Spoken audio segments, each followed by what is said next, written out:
Welcome to the Bible study series with doctor Ajith. എഫീഷ്യർക്ക് എഴുതിയ ലേഖനത്തിൽ നിന്നായിരിക്കും ഈ ദിവസങ്ങളിൽ നാം പഠിക്കുവാൻ, ചിന്തിക്കുവാൻ, ധ്യാനിക്കുവാൻ പോകുന്നത്.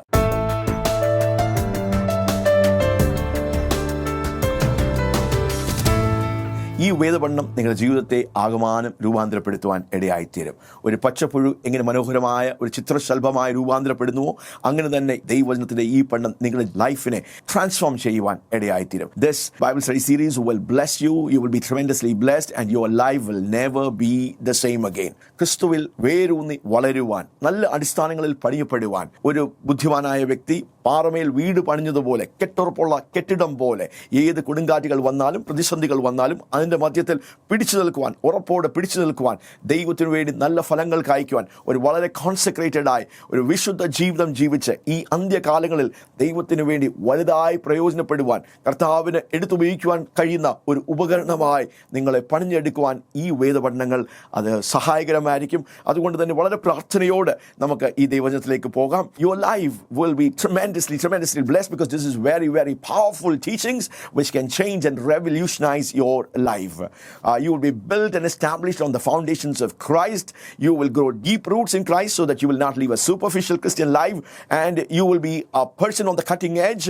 And in these end times, for the glory of God, your life will be tremendously impactful so that you are a powerful Christian, a strong Christian built on strong foundations in the midst of every kind of storms and difficult situations, that you will be able to stand firm for Christ and make a difference, a change in this generation. അതുകൊണ്ട് തന്നെ ഈ Bible study series നിങ്ങളുടെ ജീവിതത്തെ മാറ്റിമറിക്കുവാൻ ഇടയായിത്തീരും. കരുത്തുള്ള വ്യക്തിയായി, ശക്തനായ ഒരു വ്യക്തിയായി ഈ അന്ത്യകാലങ്ങളിൽ പ്രകടമാകുവാൻ, വെളിപ്പെടുവാൻ ഈ വേദപഠനം അത് സഹായകരമായിരിക്കും. ഇന്ന് നമ്മൾ ചിന്തിക്കുവാൻ പോകുന്ന എഫേസ്യർക്ക് എഴുതിയ ലേഖനത്തിൽ നിന്ന് ആദ്യത്തെ ഇതിൻ്റെ പശ്ചാത്തലം, എങ്ങനെയാണ് ഈ ദൈവസഭ എഫെസസിൽ സ്ഥാപിതമായത്, ആരാണ് ഇത് സ്ഥാപിച്ചത്, ഈ ലേഖനം ആരാണ് എഴുതിയത്, ഇതിൻ്റെ മെയിൻ തീംസ് എന്തൊക്കെയാണ്. അപ്പോൾ ഒരു ചെറിയ background and also A brief introduction, ഒരു ആമുഖം എഫേസ്യർക്ക് എഴുതിയ ലേഖനത്തെക്കുറിച്ച് നമുക്കൊന്ന് ചിന്തിക്കാം. ഇന്നത്തെ ഈ സീരീസിൽ അതായിരിക്കും നമ്മുടെ main focus.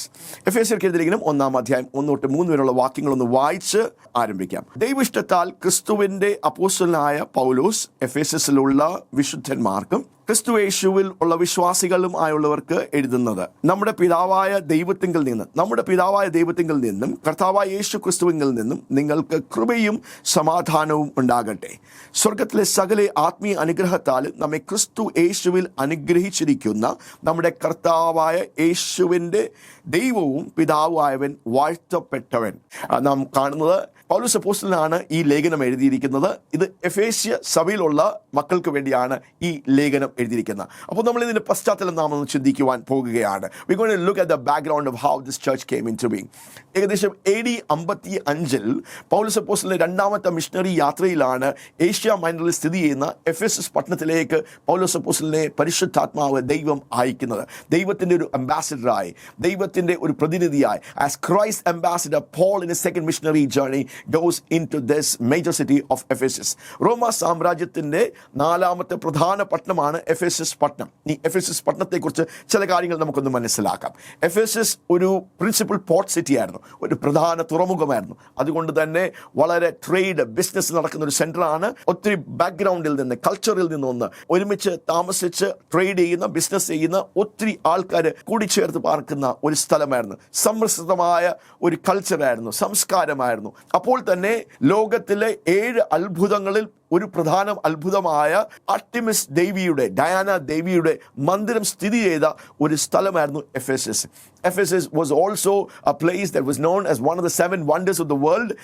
Goddess Artemis or Diana goddess, there was a shrine, a temple in the city of Ephesus. അതുകൊണ്ട് തന്നെ വളരെ ഒരു പിൽഗ്രിം സെന്ററാണ്. ലക്ഷക്കണക്കിന് ആൾക്കാർ ഈ ദേവിയെ ആരാധിക്കുവാൻ വന്നു കൂടുന്ന ഒരു സ്ഥലവും കൂടിയായിരുന്നു. പൗലോസ് അത് തിരിച്ചറിയുന്നത് that എഫെസസിലുള്ള ഈ ഡയാന, ഈ ആർട്ടിമിസ് ദേവി എന്ന് പറയുമ്പോൾ ഒരു പ്രധാന വാഴ്ച ശക്തിയായിരുന്നു.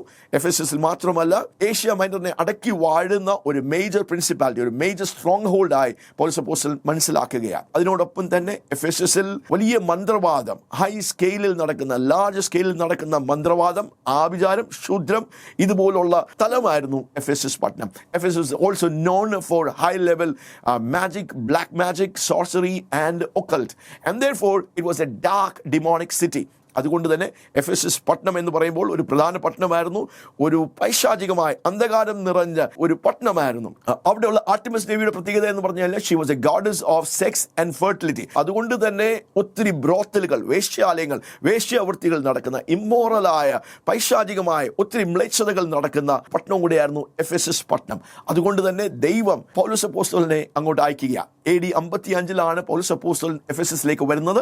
അവിടെ വന്നപ്പോൾ ചില ശിഷ്യന്മാരെ കണ്ടു. അത് അപ്പോസ്തല പ്രവൃത്തികൾ 18-ാം അധ്യായം 19-ാം അധ്യായത്തിൽ അതിന്റെ ചരിത്രം ലൂക്കോസ് വിവരിക്കുന്നുണ്ട്. എങ്ങനെയാണ് എഫെസസിലേക്ക് പൗലോസ് വരികയും അവിടെ ഒരു ദൈവസഭ സ്ഥാപിക്കുകയും ഒക്കെ ചെയ്യുന്നത്. എഫെസസിലെത്തുമ്പോൾ പൗലോസ് ചില ശിഷ്യന്മാരെ കാണുന്നു. 12 ശിഷ്യന്മാരാണുള്ളത്. അവരെ കണ്ടപ്പോൾ പൗലോസ് ചോദിക്കുന്ന ചോദ്യമാണ്, നിങ്ങൾ പരിശുദ്ധാത്മാവിനെ പ്രാപിച്ചോ? അപ്പോൾ അവർ പറയുന്നു, ഞങ്ങൾ പരിശുദ്ധാത്മാവിനെ കുറിച്ച് കേട്ടിട്ട് പോലും ഇല്ല. അതിന്റെ മധ്യത്തിൽ പൗലോസ് സുവിശേഷം സംസാരിക്കുന്നു, ദൈവത്തിന്റെ സത്യങ്ങൾ അവരെ ഗ്രഹിപ്പിക്കുന്നു. അവർ മാനസാന്തരപ്പെട്ട് രക്ഷിക്കപ്പെടുന്നു. അവരെ ജലത്തിൽ സ്നാനം കഴിപ്പിക്കുന്നു. അത് കഴിഞ്ഞ് കരങ്ങൾ വെച്ച് അവരുടെ മേൽ പരിശുദ്ധാത്മാവിന്റെ ആ ഒരു പകർച്ച നടത്തുന്നു. അവര് ആത്മാഭിഷേകം പ്രാപിച്ച് അന്യഭാഷകൾ പറയുകയും പ്രവചിക്കുകയും ചെയ്യുന്ന ഒരു ശക്തമായ കൂട്ടം അവിടെ ഉളവാകുകയാണ്. പൗലോസ് അപ്പോസ്തലൻ വീണ്ടും നിരന്തരമായി അവിടെ തന്നെ ആ പട്ടണത്തിൽ താമസിച്ച് അവിടെ ദൈവവചനം സംസാരിക്കുന്നു, പഠിപ്പിക്കുന്നു. പെട്ടെന്ന് എതിർപ്പുകൾ വരുന്നു. പൗലോസ് പഠിപ്പിക്കുന്ന ദൈവവചന ഉപദേശങ്ങൾക്കെതിരായി തിരിയുന്നു. അപ്പോൾ പൗലോസ് ചെയ്യുന്നത് ഈ ശിഷ്യഗണത്തെ തിറനോസിന്റെ പാഠശാലയിലേക്ക് കൊണ്ടുപോയി അവിടെ നിരന്തരമായി 2.5 വർഷക്കാലം അവിടെ പാർത്ത് അവരെ ദൈവവചനം പഠിപ്പിക്കുന്നു. അവരെ കർത്താവിന്റെ യേശുവിന്റെ പത്യോപദേശത്തിൽ അവരെ ഉറപ്പിക്കുന്നു, അടിസ്ഥാനപ്പെടുത്തുന്നു. ഒരു ശക്തമായ സഭ അവിടെ ഉളവാകുകയാണ്. അപ്പോസ്തല പ്രവൃത്തികൾ 19-ാം അധ്യായം 10-ാം വാക്യത്തിൽ പറയുന്ന 2 വർഷം കൊണ്ട് ഏഷ്യ മൊത്തവും ദൈവവചനം കേൾക്കുവാൻ, ദൈവവചനം പരക്കുവാൻ ഇടയായിത്തീർന്നു. അസാധാരണമായ ദൈവപ്രവൃത്തികൾ ആ ദൈവസഭയിൽ കൂടെ ഉളവാകുവാൻ ഇടയായിത്തീർന്നു. വളരെ പൈശാചികമായി അന്ധകാരം നിറഞ്ഞ മ്ലേച്ഛതകളിൽ ജീവിക്കുന്ന യേശുവിന്റെ സത്യസുവിശേഷം അറിയാത്ത ഈ പട്ടണത്തിലേക്ക് പൗലോസ് അപ്പോസ്തലനെ ഒരു മിഷണറിയായി, ഒരു അപ്പോസ്തലനായി, കർത്താവിന്റെ അംബാസിഡറായി ദൈവം അയക്കുകയാണ്. അവിടെ ദൈവത്തിന്റെ വെളിച്ചവുമായി, അന്ധകാരം നിറഞ്ഞു നിൽക്കുന്നതിന്റെ മധ്യത്തിൽ ദൈവത്തിന്റെ വെളിച്ചമായി അവിടെ കടന്നു ചെല്ലുന്നു. അവിടെ സുവിശേഷം സംസാരിക്കുന്നു. ഒരു കൂട്ടം ജനത്തെ യേശുവിലേക്ക് കൊണ്ടുവരുന്നു. ശിഷ്യന്മാരുടെ ഒരു ഗണത്തെ ഉളവാക്കുന്നു. അവിടെ ഒരു ദൈവ പ്രാദേശിക ലോക്കൽ ചർച്ച് സ്ഥാപിക്കുന്നു. ഒരു പ്രാദേശിക സഭ സ്ഥാപിക്കുന്നു. പ്രബലന്മാരായിട്ടുള്ള ഒരു കൂട്ടത്തെ, യോദ്ധാക്കന്മാരായ വിശ്വാസികളുടെ ഒരു സമൂഹത്തെ താൻ എഴുന്നേൽപ്പിക്കുകയാണ്. എഫെസസ് പട്ടണത്തിൽ ദൈവത്തിന്റെ രാജ്യത്തെ അതിനെ വർദ്ധിപ്പിക്കുവാൻ, അതിന്റെ ടെറിട്ടറികളെ എക്സ്റ്റെൻഡ് ചെയ്യുവാൻ, അത് ഏഷ്യയിലേക്ക് അത് വർദ്ധിപ്പിച്ചെടുക്കുവാൻ, അങ്ങനെ ശക്തമായ ഒരു ദൈവസഭയാണ് പൗലോസ് അപ്പോസ്തലൻ സ്ഥാപിക്കുന്നത്. അത് കഴിഞ്ഞ് തന്റെ അടുത്ത മിഷണറി ദൗത്യത്തിലേക്ക് പൗലോസ് അപ്പോസ്തലൻ പോകുകയാണ്. അപ്പോൾ അക്വില പ്രിസില്ല ദമ്പതി തന്റെ കൂടെ പ്രവർത്തിച്ച ഈ ദമ്പതിമാരെ ആ സഭയുടെ ഉത്തരവാദിത്തം ഏൽപ്പിച്ച് പൗലോസ് അടുത്ത മിഷണറി ദൗത്യത്തിലേക്ക് പോവുകയാണ്. പിൻകാലങ്ങളിൽ തിമോത്തിയോസ് എന്ന് പറഞ്ഞ പൗലോസ് അപ്പോസ്തലന്റെ ആത്മീയ മകനാണ് സഭയുടെ പാസ്റ്ററായി ശുശ്രൂഷ ചെയ്യുന്നത്. അങ്ങനെ ഒത്തിരി വർഷങ്ങൾ കഴിഞ്ഞ് ഏകദേശം AD 61 പൗലോസ് അപ്പോസ്തലൻ എഫേസ്യർക്ക് എഴുതിയ ഈ ലേഖനം എഴുതുന്നത്. AD 61 താൻ റോമ കാരാഗ്രഹത്തിലാണ്. പൗലോസിന്റെ ആദ്യത്തെ റോമ തടവ് ശിക്ഷയിൽ ആയപ്പോഴാണ് ഈ ലേഖനം താൻ എഴുതുന്നത്. കാരാഗ്രഹ ലേഖനങ്ങൾ എന്ന് അറിയപ്പെടുന്ന 4 ലേഖനങ്ങളാണ് പൗലോസ് ആദ്യത്തെ റോമ തടവിൽ വെച്ച് എഴുതുവാൻ ഇടയായിത്തീർന്ന. എഫേസ്യർക്ക് എഴുതിയ ലേഖനം, ഫിലിപ്പിയർക്ക് എഴുതിയ ലേഖനം, കൊളോസ്യർക്ക് എഴുതിയ ലേഖനം, ഫിലെമോന്റെ ലേഖനം, ഈ ലേഖനങ്ങളെല്ലാം പൗലോസ് ആ ജയിലിൽ തടവറയിൽ നിന്നാണ് ഈ ലേഖനം എഴുതുന്നത്. ഈ ദൈവമക്കളെ, വിശ്വാസികളെ അവരെ വചനത്തിൽ ഉറപ്പിക്കുവാൻ, ദൈവിക സിദ്ധാന്തങ്ങളിൽ, പത്യോപദേശത്തിൽ അവരെ ഉറപ്പിക്കുവാൻ, അന്ധകാരത്തിന്റെ വ്യാപാരങ്ങളിൽ നിന്ന്, അവിടെ ആ സമൂഹത്തിലുള്ള ഇൻഫ്ലുവൻസസിൽ നിന്ന്, തെറ്റായിട്ടുള്ള പൈശാചികമായിട്ടുള്ള കറപ്റ്റ് ഇൻഫ്ലുവൻസസിൽ നിന്ന്, അങ്ങനെയുള്ള സ്വാധീനങ്ങളിൽ നിന്ന് ഇവരെ പ്രൊട്ടക്ട് ചെയ്ത് കർത്താവിന് വേണ്ടി വിശ്വസ്തയോട് ഫലം കായ്ക്കാൻ, നല്ല ഫലങ്ങൾ കായ്ക്കാൻ, ഒത്തിരി ഫലം കായ്ക്കാൻ, that they would bear much fruit for God in the kingdom of God. And with that heart and passion, Paul writes this letter. AD 61 ഏകദേശം ഒരു 5-6 വർഷം കഴിഞ്ഞിട്ടാണ് പൗലോസ് അപ്പോസ്തലൻ റോമൻ തടവറയിൽ നിന്ന് എഴുതുന്നത്. And it's a powerful letter. ഇത് വളരെ ശക്തമായ വെളിപ്പാടുകൾ, യേശുവിന്റെ മർമ്മങ്ങൾ, ക്രിസ്തുവിന്റെ മർമ്മങ്ങൾ നിറഞ്ഞിരിക്കുന്ന ഒരു പുസ്തകമാണ് എഫേസ്യസ് പുസ്തകം. നമ്മുടെ ജീവിതത്തെ ഭയങ്കരമായി റെവല്യൂഷനൈസ് ചെയ്യുവാൻ, these are dynamic, delivering powerful truths that will change your life, that will make you so effective, that will make you so dynamic, so powerful that no power of hell can stop you. അതുകൊണ്ട് തന്നെയാണ് ഈ Bible study series എടുക്കണമെന്ന് പരിശുദ്ധാത്മാവ് അങ്ങനെ ഒരു പ്രേരണ തന്നത്. അന്ത്യകാലങ്ങളിൽ ഒരു ശക്തമായ കൂട്ടത്തെ എഴുന്നേൽപ്പിക്കാൻ, ശക്തമായ ദൈവമക്കളുടെ ഒരു സമൂഹത്തെ എഴുന്നേൽപ്പിക്കാൻ, ശിഷ്യന്മാരുടെ ഒരു ഗണത്തെ എഴുന്നേൽപ്പിക്കാൻ, ഒരു അന്ത്യകാല സൈന്യത്തെ എഴുന്നേൽപ്പിക്കാൻ, ദൈവവചനത്തിൽ പത്യോപദേശത്തിൽ ആഴമായി ഉറച്ചിരിക്കുന്ന, സ്ഥാപിക്കപ്പെട്ടിരിക്കുന്ന, കെട്ടുറപ്പുള്ള ഏത് കൊടുങ്കാറ്റുകളും ഏത് പ്രതിസന്ധികളും എത്ര വലിയ പീഡനങ്ങൾ വന്നാലും അതിൻ്റെ മധ്യത്തിൽ പിടിച്ചു നിൽക്കുവാൻ കഴിവുള്ള ശക്തന്മാരായ കഴുത്തന്മാരായ ഒരു കൂട്ടത്തെ വാർത്തെടുക്കുവാനാണ് ഈ ദൈവവചന പഠനം നാം ചെയ്യുന്നത്. എഫേസ്യർക്ക് എഴുതിയ ലേഖനം വളരെ പ്രസിദ്ധമായ ഒരു ലേഖനമാണ്. അത് വളരെ യുണീക്കായി, this is very unique and this is very significant letter of Paul. അതുകൊണ്ട് തന്നെ വേദപണ്ഡിതന്മാർ എഫേസ്യർക്ക് എഴുതിയ ലേഖനത്തെ വളരെ പ്രധാനമായി കാണുന്നു. It is called as the royal capstone of the scriptures. തിരുവെഴുത്തുകളുടെ മൂലക്കല്ലായാണ് വേദപണ്ഡിതന്മാർ ഇതിനെ മനസ്സിലാക്കുന്ന, ഇതിനെക്കുറിച്ച് പറയുന്നത്. അപ്പോൾ തന്നെ this is called as the crowning epistle of Paul. This is also called as the Alps of the New Testament. യൂറോപ്പിലുള്ള ഏറ്റവും വലിയ മനോഹരമായ വലുതായിട്ടിരിക്കുന്ന പർവ്വത ശിഖരം പോലെ, ആൽപ്സ് പർവ്വത ശിഖരം പോലെയാണ് പുതിയ നിയമത്തിൽ എഫേസ്യർക്ക് എഴുതിയ ലേഖനം എന്ന് വേദപണ്ഡിതന്മാർ പറയുന്നു. This is the grand canyon of scriptures. വളരെ പവർഫുള്ളായി, വളരെ യുണീക്കായി, വളരെ അർത്ഥവത്തായ ഒരു ലേഖനമാണ് പൗലോസിന്റെ എഫേസ്യർക്ക് എഴുതിയ ഈ ലേഖനം. അതിന്റെ കാരണം എന്ന് പറഞ്ഞാൽ വളരെ ക്ലിയറായി, വളരെ കൺസൈസായി, വളരെ പ്രിസൈസായി, വളരെ വ്യക്തതയോടെ യേശുവിൻ്റെ ക്രിസ്തീയ സിദ്ധാന്തങ്ങളെ അതിനൊരു സമാഹാരമാണ്. It's a compilation of essential Christian doctrines and beliefs.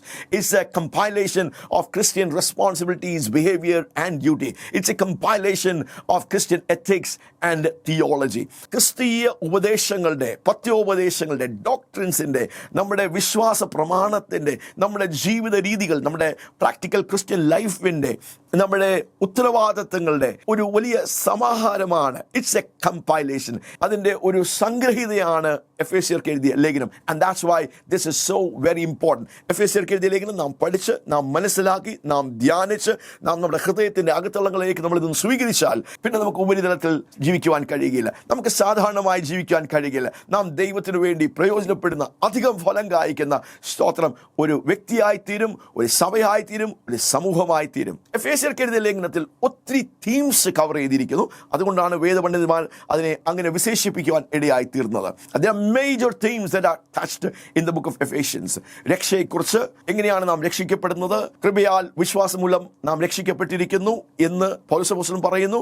എങ്ങനെയാണ് നാം രക്ഷിക്കപ്പെടുന്നത്, എങ്ങനെയാണ് പാപത്തിലും അതിക്രമങ്ങളിലും മരിച്ചു കിടന്നത്, നമ്മൾ എങ്ങനെയാണ് ഉദ്ധാരണം പ്രാപിക്കുന്നത്, എങ്ങനെയാണ് ദൈവം നമ്മെ വീണ്ടെടുത്തത്, എന്താണ് ഈ രക്ഷയിൽ സംഭവിച്ചത് എന്നുള്ള മേജർ തീംസ്, സാൽവേഷന്റെ മേജർ തീം പൗലോസ് പറയുന്നു. അപ്പോൾ തന്നെ ദൈവത്തിന്റെ പദ്ധതികൾ, the grand plan and purpose of God, ദൈവത്തിന്റെ ഓവറോൾ പ്ലാൻ ആൻഡ് പർപ്പസ് എന്താണ്, ഈ അന്ത്യകാലത്ത് കർത്താവിന്റെ രണ്ടാമത്തെ വരവിൽ സംഭവിക്കുവാൻ പോകുന്ന കാര്യങ്ങളെക്കുറിച്ച് എന്താണ് ദൈവത്തിന് മനസ്സിലുള്ളത്, എങ്ങനെയാണ് ദൈവം ഇതിനെല്ലാം ഒരു കൺസ്യൂമേഷനിലേക്ക്, ഒരു അവസാനത്തിലേക്ക്, ഒരു കൺക്ലൂഷനിലേക്ക് കൊണ്ടുവരുന്നത്. ദൈവത്തിന്റെ പ്ലാനുകൾ, ദൈവത്തിന്റെ പർപ്പസ് മറഞ്ഞു കിടക്കുന്ന ഒരു പുസ്തകമാണിത്. സഭയെക്കുറിച്ച്, സകലത്തെയും നിറയ്ക്കുന്നവന്റെ നിറവിനാൽ നിറഞ്ഞു വരുന്ന കർത്താവിന്റെ സഭ, ദൈവസഭയെക്കുറിച്ചുള്ള വലിയ ആഴമായ വെളിപ്പാടുകളാണ് എഫേസ്യർക്ക് എഴുതിയ പുസ്തകത്തിൽ. മറ്റ് ഏത് ലേഖനങ്ങളെക്കാൾ അധികമായി ദൈവസഭയെക്കുറിച്ച്, the universal church and the local church, ആഗോള സഭ, ദ യൂണിവേഴ്സൽ ചർച്ച്, അപ്പോൾ തന്നെ പ്രാദേശിക സഭയെക്കുറിച്ച്, ദൈവവചനത്തിൻ്റെ ദൈവസഭയെക്കുറിച്ചുള്ള ആഴമായ വെളിപ്പാടുകൾ, the mystery of God has been revealed. അതുകൊണ്ട് തന്നെ ദൈവത്തിൻ്റെ സഭയുടെ 7 ചിത്രങ്ങൾ, the 7 pictures of the church of God. എങ്ങനെയാണ് ദൈവം യേശുവിനെ സഭയുടെ തലയാക്കി, സഭ കർത്താവിൻ്റെ ശരീരമാകുന്നു, കർത്താവിൻ്റെ മണവാട്ടിയാകുന്നു എന്ന് വ്യത്യസ്തമായിട്ടുള്ള രീതിയിൽ ദൈവസഭയെക്കുറിച്ചുള്ള വലിയ ആഴമായ വെളിപ്പാടുകൾ. ഞാൻ എൻ്റെ സഭയെ പണിയും, പാതാള ഗോപുരങ്ങൾ അതിനെ ജയിക്കുകയില്ല എന്ന് കർത്താവ് പറയുമ്പോൾ ഈ സഭയുടെ ആഴമായ വെളിപ്പാടുകളാണ് പൗലോസ് അപ്പോസ്തലനിൽ കൂടെ ദൈവം നമുക്ക് ലഭ്യമാക്കുന്നത്. എന്താണ് സഭ, എന്താണ് സഭയുടെ ഉദ്ദേശം, എന്താണ് സഭയുടെ ദൗത്യം, എങ്ങനെയായിരിക്കണം ഒരു സഭയായിരിക്കേണ്ടത് എന്നുള്ള കാര്യങ്ങളെ വളരെ ആഴത്തിൽ പരിശുദ്ധാത്മാവ് വെളിപ്പെടുത്തുന്ന ഒരു ലേഖനമാണ് എഫേസ്യർക്ക് എഴുതിയ ലേഖനം. യഹൂദന്മാരെയും യഹൂദരെയും ജാതികളെയും വേർതിരിക്കുന്ന ഇടർച്ച കൊണ്ടുവരുന്ന ആ മതിലിനെ തകർത്ത് ഒരു പുതിയ ക്രിസ്തുവിൽ ഒരു പുതിയ മനുഷ്യനെ, അത് യഹൂദന്മാരിൽ നിന്നും ജാതികളിൽ നിന്നുള്ള one new man in Christ. അപ്പോൾ തന്നെ 5 തരം ശുശ്രൂഷകന്മാർ, അപ്പോസ്തലന്മാർ, പ്രവാചകന്മാർ, ഉപദേഷ്ടാക്കന്മാർ, പാസ്റ്റേഴ്സ് ആൻഡ് ടീച്ചേഴ്സ്, അങ്ങനെയുള്ള 5 തരം ശുശ്രൂഷകന്മാരുടെ ഉത്തരവാദിത്തങ്ങൾ, അവരുടെ റോളുകൾ ഈ അന്ത്യകാലത്തും അങ്ങനെയുള്ള ദൈവദാസന്മാർ, ശുശ്രൂഷകൾ ദൈവസഭയ്ക്കുണ്ട്. അതിന്റെ പ്രാധാന്യത, അവരുടെ ദൗത്യങ്ങൾ, അവരുടെ റോൾ, അവരുടെ ഇമ്പോർട്ടൻസിനെ പഠിപ്പിക്കുന്ന സത്യങ്ങളും ഇതിനകത്ത് അടങ്ങിയിരിക്കുന്നു. പ്രാക്ടിക്കൽ ക്രിസ്ത്യൻ ലിവിംഗ്, പ്രായോഗികമായിട്ടുള്ള രീതിയിൽ നാം ഈ ലോകത്തിൽ ജീവിക്കുമ്പോൾ നാം എങ്ങനെ ജീവിക്കണം, നാം ക്രിസ്തുവിന്റെ പത്രങ്ങളായി, ക്രിസ്തുവിന്റെ പ്രതിനിധികളായി, നാം വെളിച്ചത്തിന്റെ മക്കളായി, നമ്മുടെ ബന്ധങ്ങളിൽ, ഗവൺമെന്റിനോടുള്ള ബന്ധത്തിൽ, അധികാരികളോട് ബന്ധത്തിൽ, സമൂഹത്തിൽ, നമ്മൾ പരസ്പരമുള്ള ബന്ധങ്ങളിൽ നമ്മൾ എങ്ങനെയാണ് ക്രിസ്തുവിന്റെ മാതൃകകളായി, ക്രിസ്തുവിന്റെ പ്രതിനിധികളായി നാം എങ്ങനെയാണ് ജീവിക്കേണ്ടത്. It speaks about practical Christian living. അപ്പോൾ തന്നെ ദൈവരാജ്യത്തെ എങ്ങനെയാണ് ശക്തമായി നാം മുന്നേറ്റേണ്ടത്, ആത്മീയ യുദ്ധത്തെക്കുറിച്ചും. നമ്മുടെ പോരാട്ടം ജഡരക്തങ്ങളോടല്ല, വാഴ്ചകളോടും അധികാരങ്ങളോടാണ്. അതുകൊണ്ട് തന്നെ ഈ അന്ത്യനാളുകളിൽ ഈ വെളിപ്പാടുകൾ നമ്മെ ഒത്തിരി സഹായിക്കുവാൻ ഇടയായിത്തീരും. എഫേസ്യർക്ക് എഴുതിയ ലേഖനം എന്ന് പറഞ്ഞാൽ it's A powerful book and teaching that will change your life as an individual and as a community, as a church, and cause you to be very impactful and influential in this end times. അതുകൊണ്ട് തന്നെ നമുക്ക് ഈ ദൈവവചന ഭാഗത്തെ വളരെ ആത്മാർത്ഥതയോടെ നമുക്കത് കേൾക്കാം, നമുക്കത് പഠിക്കാം, നമ്മുടെ ഹൃദയത്തിന്റെ ഉള്ളത്തിലേക്ക് നമുക്ക് അത് സ്വീകരിക്കാം. So it deals with major themes and it will build you. നിങ്ങളുടെ ജീവിതങ്ങളെ ആഴത്തിൽ പണിയുവാൻ, അടിസ്ഥാനങ്ങൾ ഇട്ട് നല്ല അടിസ്ഥാനങ്ങളിൽ പണിയുവാൻ ദൈവത്തിന് എത്ര വേണമെങ്കിലും നിങ്ങളെ ഉപയോഗിക്കത്തക്ക രീതിയിൽ നല്ല സ്വഭാവത്തിൽ, മാതൃകാ ജീവിതത്തിൽ പണിഞ്ഞെടുക്കുവാൻ ഈ ലേഖനം നമ്മെ സഹായിക്കും. അപ്പോൾ തന്നെ എഫേസ്യർക്ക് എഴുതിയ ലേഖനത്തെ നമുക്ക് 2ആയി വിഭജിക്കാം. 6 അധ്യായങ്ങളാണ് എഫേസ്യർക്ക് എഴുതിയ ലേഖനത്തിൽ ഉള്ളത്. ഇതിനെ നമുക്ക് ആദ്യത്തെ 3 അധ്യായങ്ങൾ അത് ക്രിസ്തീയ സിദ്ധാന്തങ്ങൾ, ക്രിസ്തീയ ഉപദേശങ്ങൾ, പത്യോപദേശങ്ങൾ, പൗലോസിന്റെ ഒരു ശൈലിയാണ്. ആദ്യം എന്ത് പ്രായോഗികമായി നമ്മുടെ ഉത്തരവാദിത്തങ്ങളെ കുറിച്ച്, നമ്മുടെ റോളിനെ കുറിച്ച്, നമ്മൾ എന്ത് ചെയ്യണം, നമ്മൾ എങ്ങനെ ജീവിക്കണം, നമ്മുടെ ശുശ്രൂഷകൾ എങ്ങനെയായിരിക്കണം എന്നുള്ളത് പഠിപ്പിക്കുന്നതിന് മുമ്പേ ആദ്യം പൗലോസ് അപ്പോസ്തലന്റെ ഒരു ശൈലി എന്ന് പറഞ്ഞാൽ ഒരു ഡിവൈൻ, ഒരു ക്രമമുണ്ട്, ഒരു ഡിവൈൻ ഓർഡർ ഉണ്ട്. ആദ്യം ദൈവം നമുക്ക് വേണ്ടി എന്താ ചെയ്തിരിക്കുന്നത്. അപ്പോൾ ആദ്യത്തെ 3 അധ്യായങ്ങൾ എഫേസ്യർക്ക് എഴുതിയ ലേഖനം 1-ാം അധ്യായം 2-3 എന്താണ് ദൈവം നമുക്ക് വേണ്ടി ചെയ്തിരിക്കുന്നത്, എത്ര വലിയ രക്ഷയാണ് ദൈവം നമുക്ക് പ്രദാനം ചെയ്തിരിക്കുന്നത്, എന്താണ് ക്രിസ്തു യേശുവിൽ കൂടെ കാൽവരി ക്രൂശിൽ കർത്താവ് എന്താണ് നമുക്ക് വേണ്ടി നേടി എടുത്തിരിക്കുന്നത്. It speaks about the believers position and privilege. കർത്താവിൽ ഉണ്ടായിരിക്കുന്ന ഒരു വിശ്വാസിയുടെ പദവി, നാം ഒരു പുതിയ സൃഷ്ടിയാണെന്നും, നാം ക്രിസ്തുവിൽ ആരാണെന്നും, who is our God, knowing our God and knowing our identity in Christ. ക്രിസ്തുവിൽ നമ്മൾ ആരാണ്, ക്രിസ്തുവിൽ ദൈവം നമ്മളെ എങ്ങനെയാണ് ഇരുത്തിയിരിക്കുന്നത്, ക്രിസ്തുവിൽ ദൈവം നമ്മളെ എങ്ങനെയാണ് കാണുന്നത്, ആ സത്യങ്ങളാൽ നാം പിടിക്കപ്പെടുമ്പോഴാണ് നമുക്ക് ദൈവത്തിനു വേണ്ടി ജീവിക്കുവാൻ, ദൈവത്തിനു വേണ്ടി പ്രയോജനപ്പെടുവാൻ, ദൈവത്തിനു വേണ്ടി ശുശ്രൂഷിക്കുവാൻ ഇടയായിത്തീരുന്നത്. പലപ്പോഴും നമ്മൾ കർത്താവിനെ അറിഞ്ഞു, നമ്മൾ രക്ഷിക്കപ്പെട്ടു, നമ്മൾ യേശുവിനെ നമ്മുടെ സ്വന്തം രക്ഷിതാവായി സ്വീകരിച്ചു. പിന്നെ നമ്മൾ ഒരു ശ്രമമാണ്, ക്രിസ്തീയ ജീവിതം ജീവിക്കുവാനുള്ള ശ്രമമാണ്. നമ്മൾ കർത്താവിന് വേണ്ടി നല്ല രീതിയിൽ ജീവിക്കുവാൻ, നല്ല രീതിയിൽ പ്രയോജനപ്പെടുവാൻ നമ്മൾ അങ്ങ് ശ്രമിക്കുകയാണ്. പക്ഷേ എഫേസ്യർക്ക് എഴുതിയ ലേഖനം ദൈവത്തിന്റെ സത്യങ്ങൾ നമ്മളെ പഠിപ്പിക്കുന്നത് it is not we trying to live a Christian life. എങ്ങനെയെങ്കിലും ബന്ധപ്പെട്ട് നമ്മുടെ ശക്തിയിൽ, നമ്മുടെ ബുദ്ധിയിൽ കുറച്ച് വചനമൊക്കെ മനസ്സിലായി, അതുകൊണ്ട് നമ്മൾ എങ്ങനെയെങ്കിലും ഒക്കെ കടിച്ചു പിടിച്ച് ഒരു നല്ല ക്രിസ്ത്യ ജീവിതം ജീവിക്കുന്ന ഒരു സുവിശേഷ സത്യമല്ല ദൈവവചനത്തിന്റെ വചനങ്ങൾ നമ്മെ പഠിപ്പിക്കുന്നത്. But it is Christ living in us, living his life through us on this earth. ക്രിസ്തു നമ്മളിൽ വസിച്ച് ക്രിസ്തുവിന്റെ ശക്തിയാൽ, by the ability of Christ, ക്രിസ്തു നമ്മുടെ ഉള്ളിൽ ജീവിച്ച് ക്രിസ്തുവിന്റെ ശക്തിയാൽ, ക്രിസ്തുവിന്റെ കൃപയാൽ, ക്രിസ്തുവിന്റെ എബിലിറ്റിയാൽ ക്രിസ്തു നമ്മളിലൂടെ ജീവിക്കുന്ന ഒരു ജീവിതമാണ് ക്രിസ്തീയ ജീവിതം. So it is not we trying to live a Christian life, it is Christ living his life in us and through us for the glory of God. അതുകൊണ്ട് എഫേസ്യർക്ക് എഴുതിയ ലേഖനം 1-ാം അധ്യായം തൊട്ട് 3-ാം അധ്യായം വരെ ക്രിസ്തുവിലുള്ള ദൈവവചനത്തിന്റെ ക്രിസ്തീയ ജീവിതത്തിന്റെ വിശ്വാസ പ്രമാണവും അതിന്റെ അടിസ്ഥാനങ്ങളാണ് നമ്മൾ കാണുന്നത്, അതിന്റെ സിദ്ധാന്തങ്ങൾ. It's the doctrines and beliefs of our Christian life, of what Christ has done. കർത്താവ് നമുക്ക് വേണ്ടി ചെയ്തിരിക്കുന്ന കാര്യങ്ങളെയാണ് വളരെ സംക്ഷിപ്തമായി ഒരു തിയോളജിക്കൽ ഒരു എക്സലൻസോടെ അത് വർണ്ണിച്ചിരിക്കുന്നത്. 4-ാമത്തെ അധ്യായം അത് തുടങ്ങുന്നത് നമുക്കൊന്ന് വായിച്ച് കേൾക്കാം. കർത്തൃസേവ നിമിത്തം ബദ്ധനായി തീർന്ന ഞാൻ പ്രബോധിപ്പിക്കുന്നത്, നിങ്ങളെ വിളിച്ചിരിക്കുന്ന വിളിക്ക് യോഗ്യമാവണ്ണം പൂർണ്ണ വിനയത്തോടും സൗമ്യതയോടും ദീർഘക്ഷമയോടും നടക്കുകയും സ്നേഹത്തിൽ അന്യോന്യം പുറക്കുകയും ചെയ്യണം. പൗലോസ് അപ്പോസ്തലൻ പറയുകയാണ്, നമ്മെ വിളിച്ചിരിക്കുന്ന ഈ വിശുദ്ധ വിളി നാം തിരിച്ചറിഞ്ഞ്, ഈ സ്വർഗീയ വിളി നാം തിരിച്ചറിഞ്ഞ് നാം കർത്താവിന് യോഗ്യമാവണ്ണം നാം നടക്കണം. നമ്മുടെ ജീവിത ശൈലി, our practical Christian living. It says that we must walk in a manner worthy of the calling of God. ദൈവം നമ്മെ വിളിച്ചിരിക്കുന്ന വിളിക്ക് യോഗ്യമാവണ്ണം സകല സഹിഷ്ണുതയോടും സകല താഴ്മയോടും സ്നേഹത്തോടും ക്രിസ്തുവിൻ്റെ സ്വഭാവത്തെ, പരിശുദ്ധാത്മാവിൻ്റെ ഫലം പുറപ്പെടുവിക്കുന്ന, അങ്ങനെ മാതൃക ജീവിതം ജീവിക്കുന്ന, വിശുദ്ധ ജീവിതം ജീവിക്കുന്ന, അങ്ങനെ ഒരു ജീവിതത്തിൻ്റെ ഉടമകളായി തീരണം എന്നാണ് പൗലോസ് അപ്പോസ്തലൻ. അപ്പോൾ എഫേസ്യർക്ക് എഴുതിയ ലേഖനം 4-ാം അധ്യായം തൊട്ട് എങ്ങനെയാണ് നാം പ്രായോഗികമായിട്ടുള്ള രീതിയിൽ പ്രാക്ടിക്കൽ ക്രിസ്ത്യൻ ലിവിങ്, നമ്മുടെ ജീവിത ശൈലി എങ്ങനെയായിരിക്കണം, നമ്മുടെ സ്വഭാവം എങ്ങനെയായിരിക്കണം, നമ്മൾ എങ്ങനെയാണ് നമ്മുടെ ഈ ദേശത്ത്, നമ്മുടെ സമൂഹത്തിൽ നാം ആയിരിക്കുന്ന, നാം പാർക്കുന്ന ആ സമൂഹത്തിൽ നാം എങ്ങനെയാണ് ക്രിസ്തുവിന് വേണ്ടി വെളിച്ചത്തിൻ്റെ മക്കളായി, ദൈവത്തിൻ്റെ മാതൃകാ പുരുഷന്മാരായി, സ്ത്രീകളായി നാം വിളങ്ങേണ്ടത് എന്നുള്ള പ്രായോഗികമായിട്ടുള്ള ജീവിതത്തിൻ്റെ ഉത്തരവാദിത്തങ്ങൾ, the responsibilities, the duties, the life style and the behaviour of A disciple, of A believer. 2 ഭാഗങ്ങളായിട്ടാണ് എഫേസ്യർക്ക് എഴുതിയ ലേഖനത്തെ വിഭജിച്ചിരിക്കുന്നത്. Ephesians chapter 1-3 speaks about Christian doctrine and belief, and it speaks about Christian ethics and theology, and chapters 4-6 speaks about believers' practice, about our responsibilities, our duties, our behavior, our lifestyle. Watchman നീ എന്ന് പറഞ്ഞ പ്രസിദ്ധനായ ദൈവ മനുഷ്യൻ എഫേസ്യർക്ക് എഴുതിയ ലേഖനത്തെ 3 വിഭജിച്ചു. First you must sit, then you walk, and then you stand. ആദ്യം ക്രിസ്തു നമുക്ക് വേണ്ടി ചെയ്തിരിക്കുന്ന കാര്യങ്ങളെ ഒന്ന് മനസ്സിലാക്കി, സ്തോത്രം, കർത്താവിന് വേണ്ടി ജീവിക്കുന്നതിന് മുമ്പേ, കർത്താവിന് വേണ്ടി പ്രയോജനപ്പെടുന്നതിന് മുമ്പേ, ശുശ്രൂഷിക്കുന്നതിന് മുമ്പേ ആദ്യം there is A sitting. First you sit. ദൈവം നമുക്ക് ക്രിസ്തുവിൽ കൂടെ ചെയ്തെടുത്തിരിക്കുന്ന ആ കാര്യത്തെ നാം ഒന്ന് തിരിച്ചറിഞ്ഞ് ഒന്ന് ഇരിക്കുക.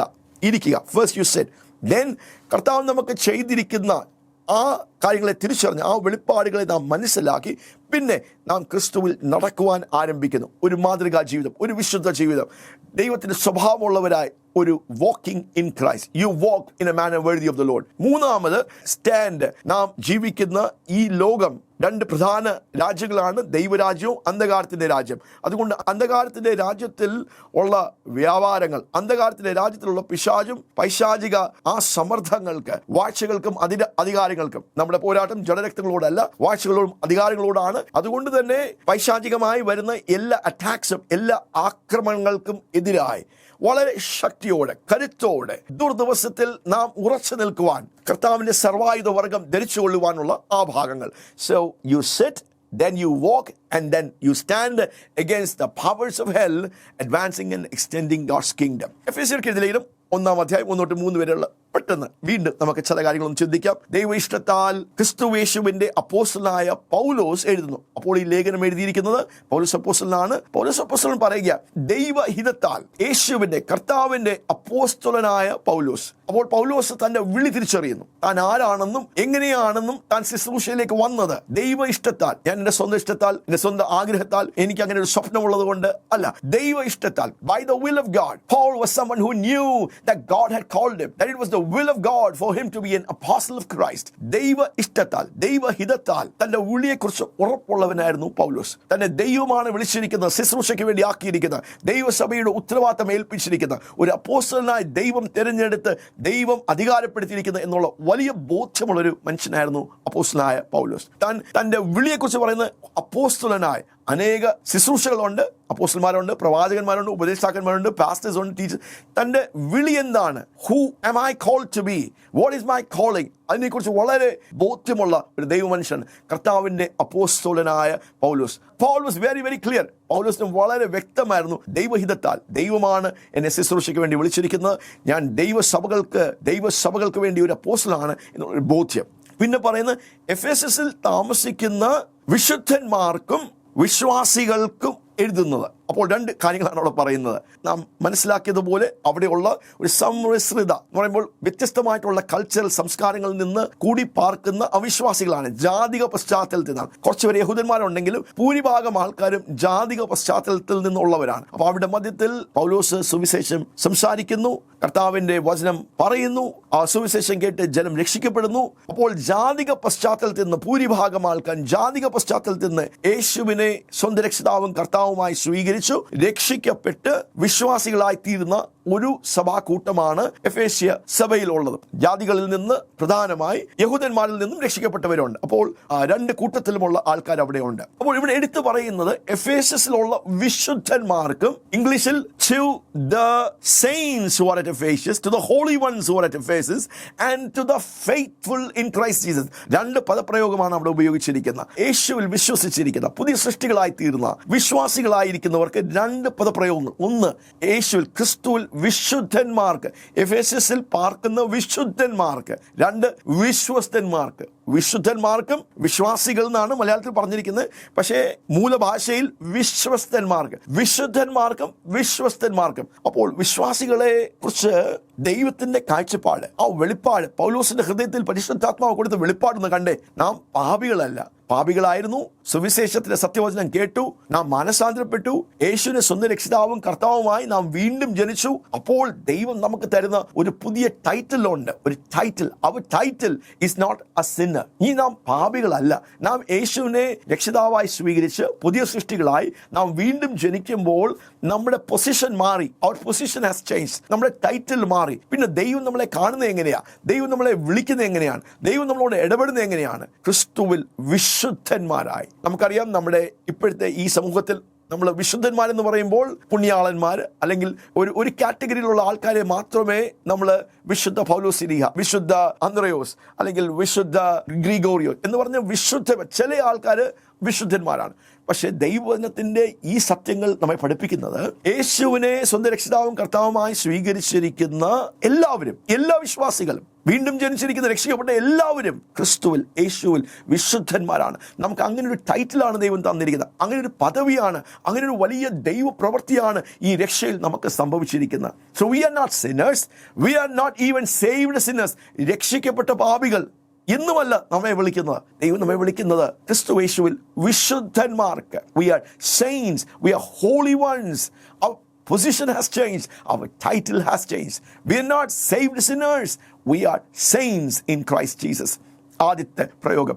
രണ്ടാമത്തെ, ക്രിസ്തുവിൽ വിശ്വസ്തന്മാർ. ദൈവസഭയെക്കുറിച്ച് പൗലോസ് അപ്പോസ്തലൻ അവിടെ ആത്മീയ പിതാവായി അതിന് മേലധ്യക്ഷം വഹിക്കുന്ന പൗലോസ് അപ്പോസ്തലൻ പറയുക, നിങ്ങൾ വിശ്വസ്തരാണ്. അപ്പോൾ ഈ സഭ ഒത്തിരി പ്രതികൂലങ്ങളിൽ കൂടെ പോയി, ഒത്തിരി വിഷയങ്ങളിൽ കൂടെ പോയി, ഒത്തിരി കൊടുങ്കാറ്റുകൾ അവരെ നേരിട്ടു, ഒത്തിരി പീഡനങ്ങൾ സംഭവിച്ചു. അതിന് മധ്യത്തിലും യേശുവിന് വേണ്ടി ഉറച്ചു നിന്ന, പതറിപ്പോകാതെ, കുലുങ്ങിപ്പോകാതെ, അങ്ങോട്ടും ഇങ്ങോട്ടും വിശ്വാസത്യാഗം ചെയ്ത് ആടിപ്പോകാത്ത, സ്തോത്രം, കർത്താവിന് വിശ്വസ്തരായ, കർത്താവിനോട് ഡിവോട്ടഡായ, കർത്താവിൽ തന്നെ ബലപ്പെട്ട് ഉറച്ചു നിന്ന ഒരു വിശ്വാസ സമൂഹത്തിനാണ് എഴുതുന്നത്. എഫേസ്യ സഭാമക്കളെ ഒത്തിരി പുകഴ്ത്തി പറയുക, നിങ്ങൾ വിശുദ്ധന്മാരും വിശ്വസ്തന്മാരുമാണ്. നിങ്ങൾ യേശുവിനെ മുറുകെ പിടിച്ച് കർത്താവിൽ ഉറച്ചു നിന്ന് കർത്താവിന് വേണ്ടി വില കൊടുക്കുന്ന വിശ്വസ്തന്മാരായ, ഡിവോട്ടഡായി, you are faithful and devoted in Christ. പിന്നെ രണ്ടാമത്തെ വചനം പറയുന്നത്, നമ്മുടെ പിതാവായ ദൈവത്തിൽ നിന്നും കർത്താവായ യേശു ക്രിസ്തുവിങ്കിൽ നിന്നും നിങ്ങൾക്ക് കൃപയും സമാധാനവും ഉണ്ടാകട്ടെ. പൗലോസ് പറയുക, കൃപയും സമാധാനം പൗലോസിന്റെ വലിയ ഇഷ്ടമുള്ള വാക്കുകളാണ്. വീണ്ടും വീണ്ടും എല്ലാ ലേഖനങ്ങളിലും ദൈവത്തിന്റെ കൃപ, ആ വന്ദനം പറയുന്ന ഒരു സ്റ്റൈലാണ്. വന്ദനം പറയുമ്പോൾ ആദ്യ ലേഖനങ്ങളിലെല്ലാം ഈ വന്ദനം പറയും. ആ വന്ദനം പറയുമ്പോൾ ദൈവത്തിൽ നിന്ന് നിങ്ങൾക്ക് കൃപയും കരുണയും സമാധാനവും ഉണ്ടാകട്ടെ. അപ്പോൾ പൗലോസ് പറയുക, ദൈവമക്കളെ, ദൈവത്തിൽ നിന്നാണ് എല്ലാം ഒഴുകി വരുന്നത്. ദൈവമാണ് എല്ലാത്തിൻ്റെയും ഉറവിടം. അർഹിക്കാത്ത നന്മയാണ് ദൈവത്തിൻ്റെ കൃപ എന്ന് പറഞ്ഞാൽ. What is grace? It is the unmerited favour of God. ദൈവത്തിൻ്റെ അർഹിക്കാത്ത നന്മകൾ. നാം പാപികളായിരുന്നു, അതിക്രമങ്ങളിലും പാപങ്ങളിലും മരിച്ചവരായിരുന്നു, നാം മർദ്ദലികളായിരുന്നു, ദൈവത്തോടുള്ള ബന്ധത്തിൽ നാം ശത്രുക്കളായിരുന്നു. പക്ഷേ ദൈവം നമ്മെ സ്നേഹിച്ചു. കർത്താവിൻ്റെ മഹാസ്നേഹത്താൽ കർത്താവ് എന്താ ചെയ്തത്?